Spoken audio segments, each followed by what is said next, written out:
음식을 조금만 먹어도 장소를 가리지 않고 방귀가 자주 나와 민망했던 적 있으시죠?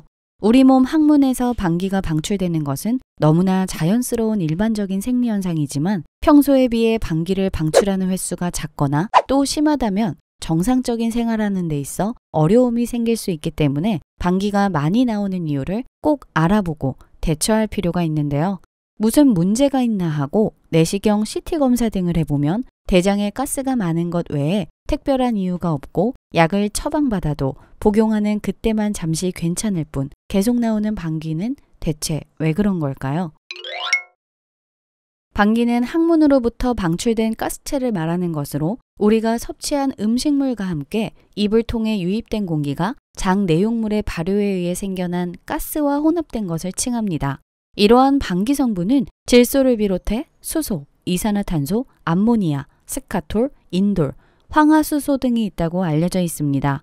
이처럼 너무나 자연스러운 과정을 통해 나오는 것인 만큼 당연한 것이지만 이번 시간에는 방귀가 유독 많이 나오거나 최근 들어 잦아진 이유에 대해 알려드리겠습니다. 방귀가 나오는 이유가 매우 다양한 만큼 사람에 따라 조금씩 다르다고 합니다. 첫 번째로는 식사 습관 때문인데요. 음식물을 먹는 과정에서 입 안으로 공기가 보다 많이 들어가게 되는 경우가 있습니다. 흡입한 공기 중 일부가 장으로 내려가고 장 안에서 가스를 과도하게 생성하게 되는데요. 음식을 급하게 먹거나 말을 하면서 먹다 보면 공기가 들어가기 쉬운데 평소에 음식을 빨리 드시는 분들이 방귀 때문에 고민하는 경우가 더 많다는 것을 본다면 천천히 식사를 해야 하는 것이 왜 중요한지를 알 수 있습니다. 제대로 씹지 않고 너무 빨리 음식을 먹게 되면 위장 속에 가스가 차게 될 가능성이 높아져 속이 더부룩하거나 복부팽만으로 이어져 평소보다 방귀가 더 자주 나올 수 있습니다. 그리고 밥을 먹은 다음 바로 눕는 식습관은 역류성 식도염의 원인이 되기도 하지만 방귀가 자주 나오는 이유가 되기도 합니다.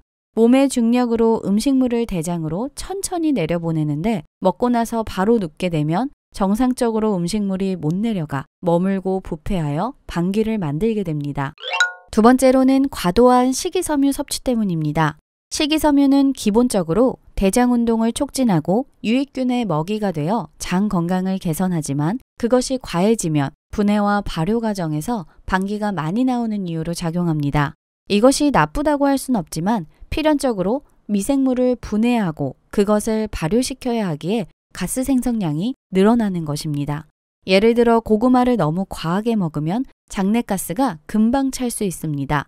그 이유는 아마이드라는 물질이 함유되어 있기 때문인데 섭취량을 줄이거나 껍질째 먹게 되면 도움이 될 수 있으며 김치, 사과 같은 종류를 함께 먹는 것도 괜찮습니다. 세 번째로는 다당류 식품을 다량 섭취했을 경우입니다.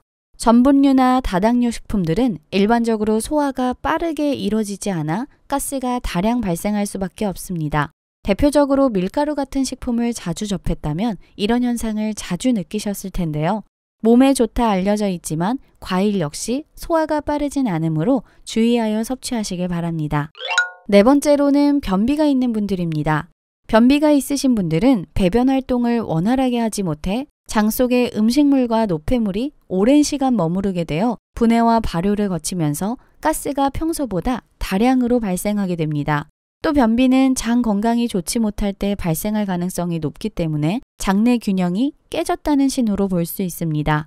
뿐만 아니라 변비로 인해 발생하는 방귀는 지독한 냄새가 고민이 될 수 있으므로 빠른 개선을 위해 노력해야 하는데요. 몸속에서 음식과 대변이 발효되기 때문인 만큼 평소 물을 충분히 마시는 습관을 들일 필요가 있습니다. 다섯 번째로는 과민성 대장증후군이 있는 분들입니다. 과민성 대장증후군은 장에 큰 이상이 없는데도 불구하고 설사와 배 아픔 등을 생기게 하는 병입니다. 평소에 정신적으로 불안하고 긴장하게 되면 잘 발병하는데 신경이 예민하거나 꼼꼼한 성격을 지니고 있는 이들에게서 쉽게 나타나는 경향이 있으며 대장 환경이 좋지 못해 변과 밀접한 관련이 있는 방귀 배출이 잦을 수밖에 없습니다. 하지만 앞서 말씀드린 이유와는 다르게 배가 빵빵하게 부풀면 평소 고포드맥 식품을 섭취하는 게 아닌지 확인해 봐야 하는데요. 고포드맥이란 장에서 흡수되지 않고 남아 발효되는 당 성분인 포드맥, 이른바 올리고당, 발효당, 이당류, 단당류 등이 많이 든 식품입니다. 소화효소로 잘 분해되지 않아 대부분 대장에 남아 장내 미생물에 의한 발효 과정에서 가스를 만들어 복부팽만을 촉진한다고 알려져 있는데요. 배에 가스가 차는 게 고민이신 분들은 다음과 같은 내용을 보고 고포드맥 식품 대신 저포드맥 식품을 함께 섭취하시길 바랍니다. 표를 확인해 보시면 고포드맥 식품 중 상당수가 건강 효능이 뛰어난 식품인 것을 확인할 수 있습니다. 예를 들어 양배추나 사과는 식이섬유가 풍부하여 장내가스를 유발하는 고포드맥 식품이지만 다양한 종류의 비타민을 함유하고 있는 식품이죠. 따라서 오랜 시간 저포드맥 식품 위주의 식단은 오히려 영양 불균형이 초래되니 기간을 두고 저포드맥 위주의 식단으로 구성하고 점차 고포드맥 식품을 하나씩 식단에 넣어 서서히 익숙해질 수 있게 섭취하시면 됩니다. 평소 챙겨 드시면 좋을 방귀를 줄일 수 있는 대표적인 식품을 알려드리겠습니다. 첫 번째로는 상추입니다. 장을 건강하게 하면 방귀를 줄일 수 있다 하였습니다. 장 활동을 활발하게 도와줄 수 있는 섬유소가 많은 상추는 방귀를 줄이는데 효과를 볼 수 있는데요. 상추는 95%가 수분으로 이루어져 있어 섭취 시 40배 많은 물을 흡수가 가능하고 변비 예방 효과까지 얻을 수 있습니다. 그리고 대변의 대장 통과 시간을 단축시켜 장 점막의 접촉 시간을 줄이는 데 효과적이며 상추에 들어있는 칼슘은 나트륨 배출을 도와 부종을 예방하는 데 도움을 줍니다. 그 다음으로는 토마토가 있습니다. 항산화 물질이 풍부한 토마토는 소화를 돕는 성분이 있어 식후에 먹으면 음식물을 부드럽게 소화시킬 수 있고 장을 활성화시키는 데 좋은 식품입니다. 또한 토마토를 기름에 볶아 먹으면 활성산소를 제거해주는 라이코펜이 풍부해져 영양분의 흡수율을 높일 수 있습니다. 세 번째로는 포도입니다. 포도는 방귀를 줄여주면서 맛과 영양 모두 뛰어난 식품입니다. 비타민과 유기산이 풍부해 피로 해소에 좋을 뿐만 아니라 신진대사를 원활하게 해줘 장 속 묵은 방귀를 줄여주기 좋은 식품입니다.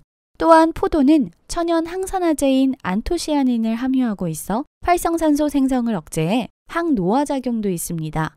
이러한 안토시아닌은 포도 껍질에 풍부하게 함유되어 있기 때문에 포도를 먹을 때 껍질까지 함께 섭취하시면 좋습니다. 그 다음으로는 오이입니다. 오이는 수분 함량이 95%나 되어 몸속 부족한 수분을 보충하기 좋은 식품입니다. 또 이뇨 효과가 있어 부종 및 장을 활발하게 움직이도록 도와주는데요. 칼슘, 칼륨이 함유되어 있고 혈압 조절 및 몸속 나트륨을 몸 밖으로 배출할 수 있도록 도와줍니다. 마지막 식품으로는 적채입니다. 빨간 양배추인 적채는 소화가 원활히 이루어지지 못해 좋지 않은 장 환경을 개선해 위장 건강에 도움을 줍니다. 특히 비타민 U 성분이 풍부해 장에 염증이 발생하는 것을 막아주는데 도움을 줍니다. 또한 세포를 재생시키는 작용을 하여 장 건강이 손상되는 것을 예방합니다. 시청해주셔서 감사합니다. 영상이 도움이 되셨다면 좋아요와 구독, 알림 설정까지 부탁드립니다.